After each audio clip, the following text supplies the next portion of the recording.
और बता दें आपको कि मध्य प्रदेश के भोपाल से लेकर महाराष्ट्र के मुंबई तक सिर्फ एक ही मांग उठ रही है, वो ये कि गरबा पंडाल में अगर एंट्री चाहिए तो वेरिफिकेशन जरूरी होगा। वेरिफिकेशन कैसे? यानी आपके आधार कार्ड चेक किया जाएगा और शुद्धिकरण किया जाएगा। गरबा पंडाल को लेकर हिंदू और मुस्लिम धर्मगुरुओं के बीच बयानबाजी का दौर भी तेज हो गया है।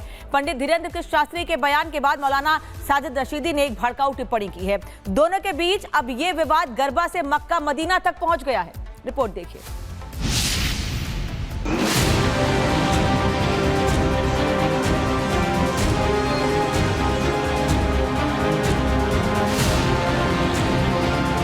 जब सनातन हिंदू विचारधारा के लोग हज यात्रा में नहीं जाते हैं तो उनके लोगों को भी जो है गरबा में नहीं आना चाहिए।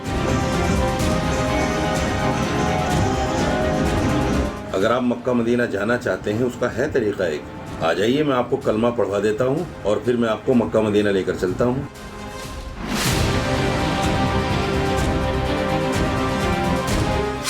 गरबा पंडाल से शुरू हुआ विवाद मक्का मदीना तक पहुंचा। धीरेंद्र कृष्ण शास्त्री वर्सेस मौलाना साजिद रशीदी। कलमा पढ़ लो, धर्म बदल लो, फिर मक्का मदीना घूमने ले जाऊंगा। कलमा पढ़ लो, धर्म बदल लो, फिर मक्का मदीना घूमने ले जाऊंगा। गरबा पंडाल में मुस्लिमों की एंट्री को लेकर बवाल बढ़ता ही जा रहा है। अपने बयानों से हमेशा सुर्खियों में रहने वाले पंडित धीरेंद्र कृष्ण शास्त्री ने मुसलमानों की गरबा पंडाल में एंट्री की बैन की बात कही थी, जिस पर मौलाना साजिद रशीदी ने पलटवार किया है। आइए पहले आपको सुनाते हैं बाबा बागेश्वर का बयान। जब सनातन हिंदू विचारधारा के लोग हज यात्रा में नहीं जाते हैं तो उनके लोगों को भी जो है गरबा में नहीं आना चाहिए और गरबा के मुख्य दरवाजे पर गोमूत्र रखना चाहिए। मौलाना साजिद रशीदी ने धीरेंद्र कृष्ण शास्त्री को सीधे सीधे निशाने पर लिया। कहा कि अगर उन्हें मक्का मदीना जाने की इतनी ही चाहत है तो कलमा पढ़कर इस्लाम कबूल कर लें। तो मैंने सुना है कई बार आपने मक्का मदीना का नाम लिया है। अगर आप मक्का मदीना जाना चाहते हैं उसका है तरीका एक, आ जाइए, मैं आपको कलमा पढ़वा देता हूँ और फिर मैं आपको मक्का मदीना लेकर चलता हूँ। मक्का मदीना में तो एंट्री भाई उसी मुसलमान की है जो अल्लाह को एक मानता है, जो नबी को मानता है, कुरान को मानता है, सच्चा पक्का मुसलमान है, उसी की एंट्री है। अगर आप जाना चाहते हो तो आ जाओ, घर वापसी कर लो आप भी। यही नहीं, मौलाना साजिद रशीदी ने हिंदुओं को बाबाओं से सावधान रहने की भी नसीहत दी। रशीदी ने कहा कि इन पंडितों से अपने आप को बचा लो। मैं देश के हिंदुओं को एक बात बताना चाहता हूँ, इन पंडितों से अपने आप को बचा लो।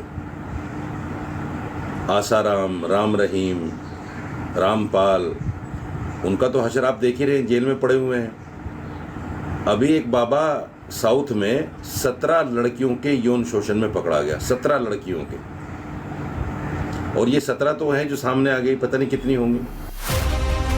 गरबा पंडाल का विवाद अब सियासी और धार्मिक रंग लेता जा रहा है।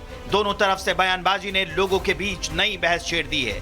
कुछ लोग इसे धार्मिक पहचान का मुद्दा मान रहे हैं तो कुछ इसे समाज में नफरत फैलाने वाला बयान बता रहे हैं। हालांकि विश्व हिंदू परिषद और बजरंग दल के सख्त नियम को देखते हुए कई गरबा महोत्सव में आधार कार्ड अनिवार्य कर दिया गया है। Bureau report, Republic Bharat.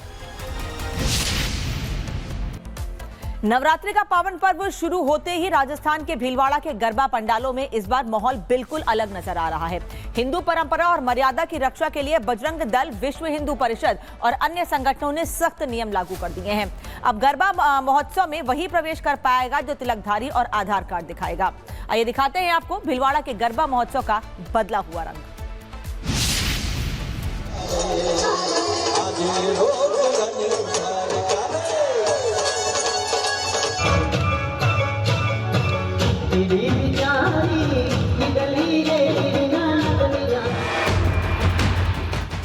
Bhilwara में गरबा महोत्सव में कड़ा पहरा।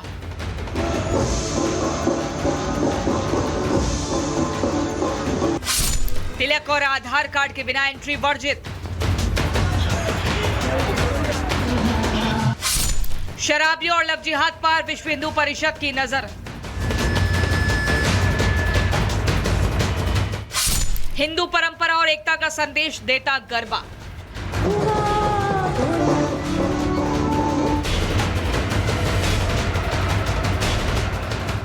नवरात्र को लेकर श्रद्धालुओं में उत्सव का माहौल है। इन दिनों मां दुर्गा के 9 रूपों की पूजा की जाती है, तो लोगों को गरबा उत्सव का भी बेसब्री से इंतजार रहता है। इसी बीच हिंदू परंपरा और मर्यादा को देखते हुए राजस्थान के भीलवाड़ा के गरबा पंडालों में कुछ नियम लागू किए गए हैं। गरबा पंडाल में आधार कार्ड अनिवार्य, महिला पुरुष को तिलक लगाना जरूरी, महिलाएं परंपरागत वेशभूषा में ही शामिल होंगी, जीन्स शर्ट पहनकर आने वाली महिलाओं पर रोक, शराबियों और संदिग्ध व्यक्तियों का प्रवेश वर्जित, मोबाइल से रिकॉर्डिंग और फोटो खींचना भी बैन। गरबा पंडालों में नवरात्र के पहले दिन से ही नया नियम लागू किया गया। प्रवेश द्वार पर दुर्गा शक्ति की महिलाएं और कार्यकर्ता मौजूद रहे, जिन्होंने गंगा जल से तिलक लगाया और आधार कार्ड देखकर पहचान सुनिश्चित की।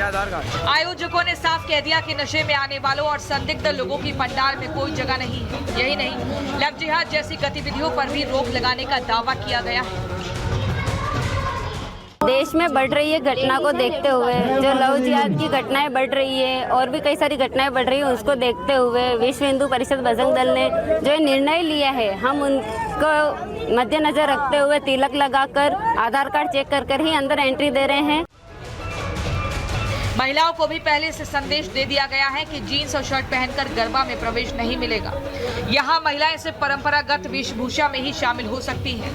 बजरंग दल के जिला संयोजक सुरेश शर्मा ने कहा कि गरबा केवल मनोरंजन नहीं बल्कि शक्ति की उपासना है। सब जगह जाकर चेक कर रहे हैं कि अपने टीके वगैरह का प्रयोग करके ही एंट्री दी जा रही है। सबका आधार कार्ड चेक किया जा रहा है और जगह जगह पोस्टर लगा रखे हैं कि अराजकता नहीं फैले कहीं भी। वेस्टर्न कपड़ों का बहिष्कार किया जा रहा है पूर्णतया, कि सबको यही कहा गया है कि भारतीय वेशभूषा में ही प्रवेश मिलेगा, अन्यथा अगर आप वेस्टर्न कपड़ों में आते हैं तो आपको प्रवेश नहीं दिया जाएगा। यही नहीं, पंडालों में इस बार मोबाइल से वीडियो रिकॉर्डिंग और फोटोग्राफी भी पूरी तरह बैन कर दी गई है। आयोजकों का कहना है कि कई बार तस्वीरों और वीडियो का गलत इस्तेमाल होता है। आधार कार्ड और टीका लगा के प्रवेश देते हैं हम हमारे पंडाल में, ये हमने सोचा है इस बार और हम इस पे नियम बना चुके हैं और फॉलो भी कर रहे हैं। जैसे कि हमारे भाई बहन सब इस नियम को फॉलो कर ही रहे हैं। जैसे कि आप देख सकते हैं कि सब भाइयों ने टीके लगा रखे हैं और हमें इससे बहुत खुशी है। यहाँ वेस्टर्न जो कपड़े हैं, बहनों को हमने वो विनती करी है उनसे कि वेस्टर्न कपड़े ना पहने, और यहाँ पे फ़ोन भी अलाउ नहीं है रिकॉर्डिंग वगैरह करना। भीलवाड़ा में नवरात्र के पहले दिन से ही नियम लागू किया गया। आयोजकों का दावा है कि इससे गरबा महोत्सव और भी श्रद्धामय और अनुशासित बन गया है। बजरंग दल, विहिप और अन्य संगठनों की पहल के बाद इस बार गरबा महोत्सव में खासा उत्साह देखने को मिला। अधिकांश युवाओं और परिवारों के ललाट पर तिलक चमकता नजर आया। महिलाएं पारंपरिक वेशभूषा में गरबा करती हुई दिखाई दी। पंडालों में जगह जगह धर्म रक्षा और हिंदू एकता के संदेश लिखे बैनर लोगों का ध्यान खींच रहे थे। Bureau report, Republic Bharat.